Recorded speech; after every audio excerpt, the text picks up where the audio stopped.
Managing complex scenes with hundreds of objects can be a nightmare, especially when you need to switch between different lighting or render setups.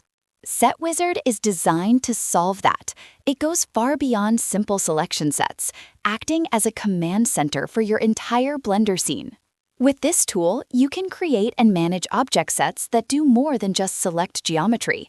A single set can trigger actions like changing the active camera, adjusting the frame range, or even updating the render output path. It features an advanced outliner filter that finds objects by tags or words instantly.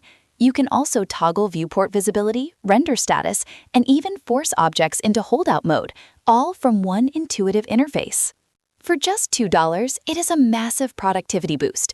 It is fully customizable and even allows for custom Python commands to be integrated into your sets.